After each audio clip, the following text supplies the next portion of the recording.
بسم الله الرحمن الرحيم السلام عليكم ورحمة الله تعالى وبركاته كلنتي وعن وناكسن داوديال كنا soo dhawaada barnaamijkii kormeerka wararka iyo kaftanka waa maalin kale iyo soo jeedayaashii awal bidin soo jeedin jiray barnaamijka aniga Cabdiraxmaan Maxamed Axmed iyo saaxiibkay Barre Ilka Case barnaamijka maanta qodobada aan ku hayno waxaa kamid ah xoogga wadaniyiinta isku magacaabay oo lagu waday inay mudaharaad ka dhigaan ama ku ekeeyaan daafaha magaalada Muqdisho oo ku guuleysan waayay markaan idin leenahay ku guuleysan waayay wax soo baxaba waa la waayay digaag lamaana Allah ka yeelay inta markaan ka sii gudubno xildhibaanada ugu magaca dheer Soomaalida ee dalkani Kenya oo dabagal adag lagu hayo waxa dabagalku uu waliba saameyn dhanka sharciyada ay haystaan waa sida la yiri iyo xilalka hayaan tiradooda haddaan hore u sii socdo waftigii socday ee tagay maxkamadda Hague ee Soomaalida ka socday ee kiiska badda inay soo beeqaaqaan la rabay oo soo noqday waxay ku soo laabteen iyo waxay geeyeen meesha intaba su'aal baa inooga taagan waxaynu weydiinaynaa ninkan Ilka Case leeyahay ku daldalaynaa Somaliland barnaamijka kormeerka wararku waa maalintii koowaad Somaliland degaan u malayn hal maalin baynu Faisal Saawir Faisal iyo xafladii cali masaarka magaalada Kismaayo kolkii laga tago waa maalintii labaad ee aynu saaw beeqaqno Somaliland waan ka xunnahay xaflad aroos ayaa isu bedeshay kala carar iyo geeri iyo dhaawac okay sida ay u dhacday iyadana waxa inoo daldali doona ninka saaxiibka ee garab fadhiya finish labadaba waa loogu yeedhay waa gudoomiyaha ama duqa magaalada Muqdisho oo yiri xilalkii dawladda ee waaweynaa waxa loo salaxay ee degmooyinka waxa loo salaxay tala muxuu ka wada ereygaasna waxa inoo fasiri Ilka Case waan ka soo bilowna wadaniyiintii wax soo baxay la waayay yow Cabdiraxmaan waa kan weyno Muqdisho culays siyaasadeed bay maalmaha wajahaysa oo waxa weeye way foolanaysa kadib markii Sheekh Shariif iyo Xasan Maxamuud ay mudaharaad ku ekeeyeen sheegay inay abaabulayaan ay dawladda u soo horjeedaan ba koox la dhaho kooxda wadaniyiinta madaxtooyada mushaar ka qaatay Facebook ku badan madaxweyne Farmaajo iyagana bilaabay leeyahay olo ay doonayaan in degmooyinka ay dadka soo abaabulaan iyo waliba xiriyaha barakacayaasha kuwaas oo la rabo in Xasan Sheekh Maxamuud iyo Sheekh Shariif loo tuso inay tuugyihiin qaab qabiil ah ay wax wadaan arrintii dawladdu waday midkoodna dabcan labada dhinacba mudaharaadkooda maalin khaas ah muran cayaban aad iyo aad doorashada cali masaarka Jubbaland oo kale aad iyo aad waayada waxa socda daash xilli suurta galtaan qaban aad iyo aad maadaama la isku fahmay la isku haleyn kare gaad ma la isku wadaa in dhaxay laga boodan la waxa la yiri dawladda madaxweyne Farmaajo in la gaado ma ogi marka u dhacay aan ka tagaynaa marka waxa la yiri xoogii wadaniyiinta ba waxay rabeen in degmooyinka ay mudaharaad ku ekeeyaan ay ka soo aasaasan oo dadweynaha ay u tagaan waxa la yiri arrintii way isqaban weyday dadkii way diideen baa la yiri in mudaharaadkaas ay ka qayb galaan marka dadkii ay diideen ba waxa la yiri kooxdii wadaniyiinta waxay ku laabteen madaxtooyadii madaxweynihii waxay ku dhaheen waan laana wax soo baxa waxa la yiri gudoomiyaha gobolka Banaadir aada isaga waxaad ku dhahdaan dadka soo saar gudoomiyaha baa loo tagay xalli waxaan rabaa dadka degmooyinka inaad soo bixiso si mudaharaadka ay u qabtaan gudoomiyaha wuu diiday wuxuu dhaw dadka ma qasbay finish aan faham mid soo socota ka daran markii inta dhacday waxa la yiri kooxdii wadaniyiinta waa si iyagu soo magacaabay ma ku magacaabay barnaamijkuna waa kormeerka wararka iyo kaftanka arka hadda waxa la yiri waxay u sii jeedaan baa la yiri oo ay diido saarayaan barakacayaasha marka waxa la yiri lacag loo ballan qaadaya waxa lacagaas la insinaya ayna soo baxdaan dad iska tabaalaysan oo xoogaa loo ballan qaadina alla ilaa ma siiyano meel lacagna waa qaadasho dabeedna waa seexashe ma darba soo baxay dhimahe dawladooda arrintu way isqaban lahayd hadda kooxdii wadaniyiinta soo magacaabay madaxtooyada ka qaatay mushaarka way isqaban lahayd waana xaqiiqo waxa aan sheegayno kooxda iyaga wadaniyiinta isku magacaabay mushaarna way qaataan waana koox loo sameeyay sida aan filayno iska caabinta wixii mucaarada ee dawladda ee xagga bulshada ka yimid baa loogu talagalay mushaarna way qaataan halka kuwaas hay way kaadaan wadaniyiinta aad baan uga xumay waxa ku dhacay xildhibaanada Kenya saas diiradda lagu yaabay waxa jirta guddiga anshaxa ee dagaalanka musuqmaasuqa ee Kenya ya waxay soo saareen arrin halis ah laakiin cidda halista ku noqon waa cidda lagu helo arrinta lagu baaritaanka lagu sameynayo xildhibaanada ugu caansan Kenya baa la yidhi ee Soomaalida ah yaa waxay wajahayaan baaritaan halis ah kaasi oo ay ku waayi karaan kuraastooda marba haddii arrintaas lagu helo kursiga aad ku fadhido banaanka ka joogtaa waa tagaya xildhibaanadaasi waxaa ka mid ah hogaamiyaha aqlabiyadda baarlamaanka dalka Kenya aadan barre ducaale ahna xildhibaanka bartamaha Gaarisa mudane aadan township ducaale aad iyo aad waxaa ku jira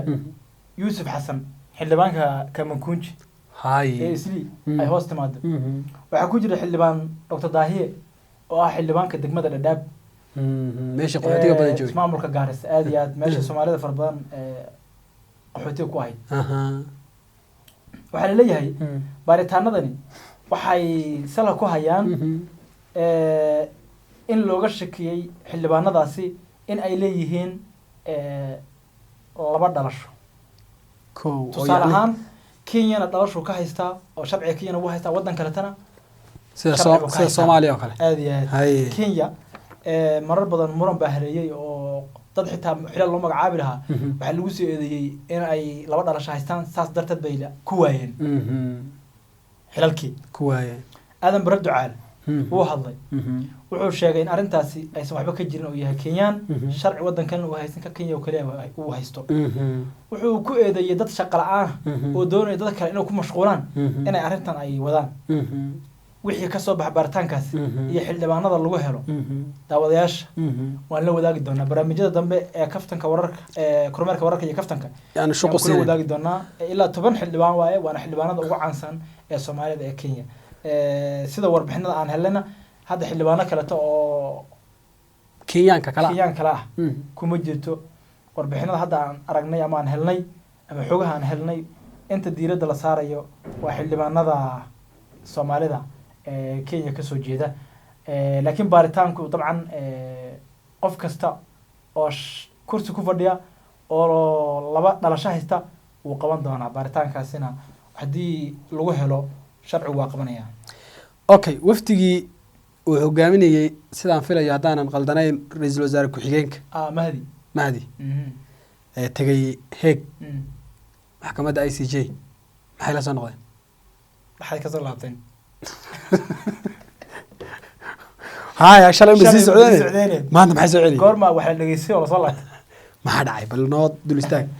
داود ولي waxaan gudu jirnaa barnaamijkii kormeerka wararka iyo kaftanka avocado haddaan warbixintaas oo dhammaystiran daawadayaasha la wadaagno maxkamadda caalamiga oo uu hor yaallo kiiska badda ee Soomaaliya Kenya u dhaxeeya waxaan ogeyn in ay ku dhawaaqday kulan degdeg ah oo Kenya Soomaaliya maadaama badda isku hayaan ay u dhawaaqday arrintaasina waxay timid markii Kenya ay dalbatay waqti dheer ah in loogu daro hadana waan gartay sidan hore u ogeyn iyadoo lagu wada bisha dal soo dhaafay September 9-kada in dacwadda dhageysigeeda uu bilowdo Kenya waxay geysatay codsigii muddadii ay rabtay looma aqbalin laakiin waxoogaa muddo bil ah yaa iyo waliba xoogaa baan filayaa yaa loogu daray hadda wuxuu qorshuhu yahay ama ahaa markii Kenya bil loogu daray 4 bisha soo socotay ee November tanaan ku jirta ka dambaysta in uu bilowdo dhageysiga dacwadaas waan gartay iyadoo sidii ah haddana Kenya mar kale waxay dalbatay waqti loogu kordhiyo kaaga daran September 2020 waa mar dawlad cusub oo Soomaaliya ay ka dhalataan maranaya ama doorasho ay dhacdayba oo la mashquulsan yahay aad iyo aad ilaa hadda waxa weeye lagu murasan yahay ama la fahmi layahay Kenya waxa ay September 2019 u tiray 2020 ka dhehe u tiray ay u qabsatay in waqtiga lagu kordhiyo ilaa xilligaas halkii baa la tagay Kenya waxa weeye waa la dhageystay hadalkeedii Soomaaliya waa la dhageystay madaxweyne ku-xigeenka maxkamadda heeg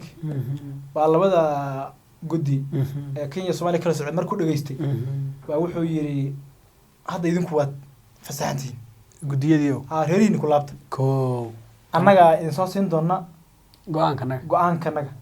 haddii markaas maxkamadda markay isku noqoto ay gaadho in dib loo dhigo oo Kenya codsiga loo aqbalo iyo haddii markaasi ay noqoto in Soomaaliya codsigeeda la aqbalo Soomaaliya codsigeeda maanaan sheegine Soomaaliya waxay tiri hal maalin xitaa in lagu daro ma ogolin waftigii bay aad iyo aad wafti adag bay ahayd 4 November dadaan adag baa la siiyey 4 November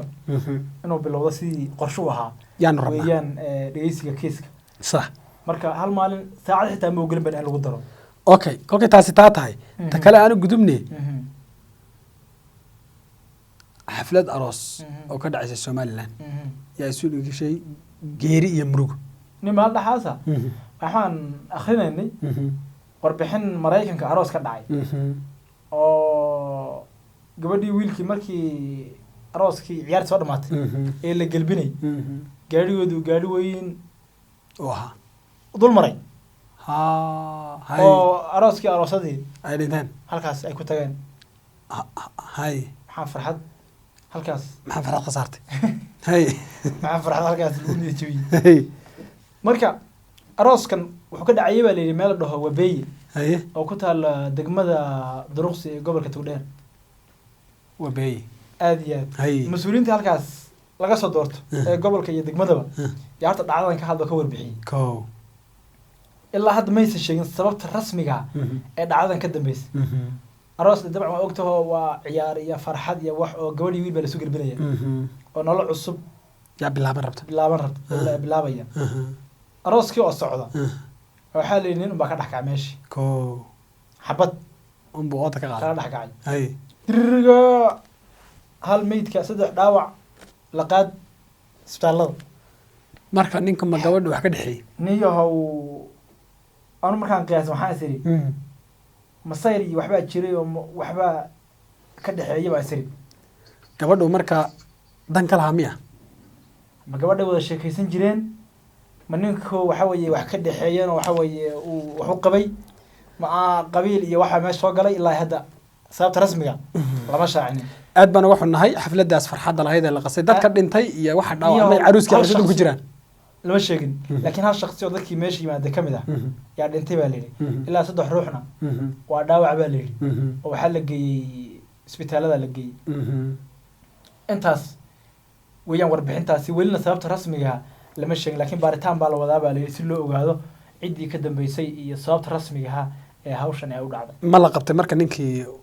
dhibkan iyo waxa wali waa lagu daba jiraa baa dhahan wali maysan soo qabta ninkaas farxadda arooska ku ciyaaray aad baan uga xumay ninka farxadda arooska ku ciyaaray ninka la dilayna Allah u naxariisto labada dhaawacana Allah u boogadhayo caruuskii hadii ay nool yihiin ilaahay mar kale madal kale oo farxad laha ku kulmiyo Reesumaalayna oo salaamayna qodobka ugu dambeeya sidee loogu salaxay xilkii degmooyinka horta gudoomiyaha gobolka Banaadir Umar Finish ma la mise Umar Finish labadaba waan maqlay isaan ka maqlayn labadaba warbaahinta way qoraan dadkuna way sheegaan ilaa hadda waxa lagu wareersan yahay ma Finish ba mise Finish anu Finish baan u aqaanay waagii hore Finish baa ka dhibiyay ba Finish horta Finish tu luqadayna garanin Finish baa ka dhibiyay ana Finish baa ka dhibiyay Finish tu ha uu dhamaaday marka Finish ma garan waxa noqotay laakiin Finish dil waa Ingiriis oo waxa weeye waxay noqonaysaa dhameeyay camal okay muxuu yiri marka gudoomiyaha gobolka Banaadir ba hadlay wuxuu ka hadlay marka degmooyinka gobolka Banaadir maamulada dawladdu dhistay wuxuu yiri dawladdu waxay maamulada degmooyinka gobolka Banaadir u salaxday ciyalka xaafadda isagoo la jeeda xilkii waa loo dhiibay macaan dhalinyaro ciyalka xaafadda kuray baa loo dhiibay hay soo isagu dawladii marka xilka u dhiibaysay ma aha gobolka iyaga la haystaa iyaga xilka ugu horeeyay isaga shalay waa la gaareen kuwii sii hayay u jeedaa kuwa soo ma magacaamay sama kuwii hore engineer Yeeso Allah naxariiste muka gura marka bogi waay ka daldalo kama gura kara xilka waa loo dhiibay haduu ka gurdho waxa weeye isaga laftiisa waxay xaalad ku adkaanaysaa Afrika waa kii yimaada dad la shaqeeyo la yimaada kuwii hore way iska tagaanay Umar horta waa nin waxa weeye gudoomiyaha gobolka Banaadir mar dhow loo magacaabay wali maalintii la magacaabay maalintii doorashada Jubbaland ee dhacday bahayd waa nin dagaalyahanna waa la yiri inta badan waxa weeye dawladdu waxay u magacooday baa la yiri Umar Finish iyo waxa weeye rag lamida rag kale oo ciidanka loo magacaabay in doorashadii Jubbaland indhaha warbaahinta laga sii jeediyo xaqan gudoomiyaha la magacaabay waxaas xaga lagu mashquulo oo tan aan loo soo dayn gudoomiyuhu marka wuxuu leeyahay maamulka degmooyinka dawladdu waxay u dhiibtay ama u sallaxday ciyaalka xaafadda laakiin wuxuu yidhi waxaan rajaynayaa in wada shaqayn fiican ayna dhex marto ciyaalka xaafadda iyo annaga degmooyinka waan u rajaynaynaa inay ciyaalka dadka bulshada gobolka banaadir degmooyinkiisa ay u helaan adeegii dowladnimo waan u rajaynayaa inay wada shaqayn fiican dhex marto isaga iyo ciyaalkaas xaafadda uu sheegay degmooyinka ka xukuma ama ka haysta intaa markii laga soo gudbo isaga laftiisa waxaan kula dardaarmi lahaa hadduu muuqaalkan daawanaya ama cid tala ka gaadhsiin kartaa ay daawanayso in talada ah lanaga gaadhsiiyo inuu awood ciidan baa wax lagu qabto ay awoodda ciidan dhiso oo uu isku dayo inuu muqdisho dagaal ku qabto aan kugu daray dawladda hadda jirta waxaa la dhahaa inta badan talama qaato isagu hadduu tala qaadanayo de ka mid buu yahay waxaa weeye hadduu amar diida keeno sidaan dawladda hadda oga baranay waxaa weeye wax iyada rabto ma ogi wax kale hadduu la yimaado waxaa weeye gudoomiye kale la keenaya hadda mar dhow xasan sheekh baa mahmahay ma og tahay waxaa la yidhi dawladdan talama siiseen markaasuu wuxuu yidhi ilmo yar iyo dhurwaa dhacay la cararay oo uu la dhacay markaasay hooyadii baa intay daba orday gaari way tiri hooye geedka qabso geed qabso si uu kaaga roqo si uu haddee geed qabsa bay tiri markaasuu waaba haddaan meel geed leh dhurwaagii wuxuu yidhi oo haddaan meel geed la maro nin kaloo tuugaa islaam buu lax kala booday markaasay daba orday gaari markaas ilaahay reerkiini kuma nabadgeey markaasuu yidhi uma sii socdo dhacdo ku cirraba neefka adhiga xagga xasan u socdaa wili kale oo sii socdo marka iimaanka alla kaa qaad bay tiri reerkiinaba lama imanin buu yidhi marka daawadayaal aad iyo aad baad umahadsantihiin qaabka aad noo daawanaysa qurux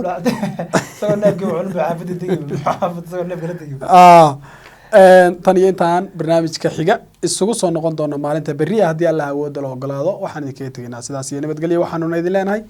jumca mubaarak maanta waa maalin jumca aad umahadsan daawadayaasha oo waxaan leenahay waxaa weeye jimco wanaagsan baan leenahay cabdiraxmaan oo